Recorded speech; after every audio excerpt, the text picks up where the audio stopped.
An Oregon man was arrested after firing several gunshots at a federal courthouse in Portland, Oregon on January 8, 2021, according to the Department of Justice. Cody Melby, 39, was charged with destruction of government property after trespassing at the Hatfield Courthouse grounds and discharging a handgun into the columns of the building.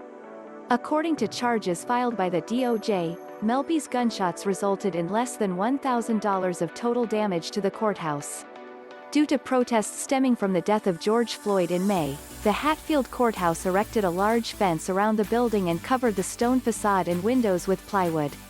According to the affidavit of Senior Special Agent John Dean of the U.S. Department of Homeland Security, Melby was spotted standing in front of the courthouse in a covered foyer area between the building and the fences. The courthouse security assumed Melby was a court employee that had inadvertently gotten locked out of the building and sent 2 officers to assist him. When security arrived, Melby is alleged by Dean to have ignored the officers' questions until they were 5 yards away, only to say, "I have a gun."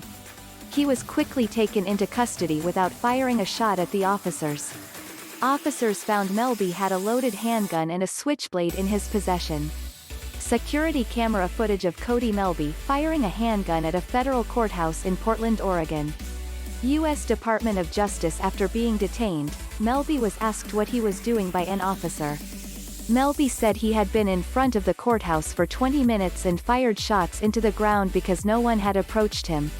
When asked why he had traveled to the courthouse, he told the officer, "Because I am tired of all the you guys have to take." When inspectors arrived at the courthouse, they found several bullet holes from Melby in the protective plywood of the courthouse. According to Dean's affidavit, Melby published a video on January 5 where he said that there was an illegal coup attempt, and that the presidential election saw theft of votes. The affidavit further notes that Melby's video includes statements that subscribe to the alt-right ideology of "Stop the Steal" and QAnon conspiracy theories. One day after Melby's video, pro-Trump rioters in Washington, D.C. breached the U.S. Capitol building in an attempted coup, leading to the deaths of several protesters and 1 Capitol Police officer. In June 2020, President Donald Trump issued an executive order on protecting American monuments, memorials, and statues and combating recent criminal violence.